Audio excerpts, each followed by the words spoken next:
Ang 10th Infantry Aguila Division sa Philippine Army ang nag-host sa advance party sa Malaysian Army alang sa duha ka adlaw nga preparatory activity alang sa maabot nga Land Malpi 24-2026 nga usa ka joint training exercise nga ipahigayon sa Camp General Manuel T. Yan Sr. sa Mawab, Davao de Oro niadtong Mayo 12 hangtod 13, 2026. Gipanguluhan ang mga delegasyon ni Lieutenant Colonel Wazir Shafiq bin Nudin sa 6th Royal Malay Regiment. Pinagi sa courtesy call kay Major General Alvin Luzon ang commander sa 10th ID.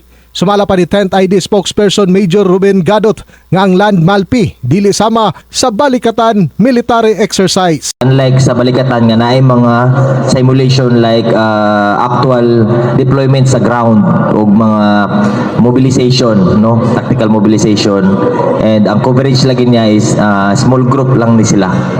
Sa maong kalihukan, ang Malaysian Army, kauban sa tabang sa 10th ID personnel, nagpahigayon og site survey sa training facilities, billeting areas o conference venues aron masiguro nga mahimong hapsay ang pagdumala sa maong aktibidad. Ang Land Malpi 24-2026 usa ka tinuig nga bilateral training exercise nga gina-host alternately sa Philippine Army ug Malaysian Army nga nagtinguha nga pagpaligon sa defense cooperation interoperability sa duha ka mga pwersa. Advance party pa lang ni siya, nag-site visit sila para i-ensure ang seamless nga pagkandak sa ato ang joint exercise.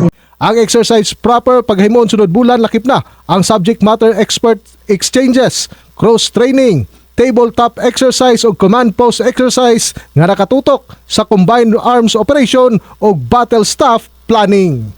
In the heart of changing lives, ako si Brigada Julius Pacot alang sa 93.1 Brigada News FM Davao, The Music and News Authority.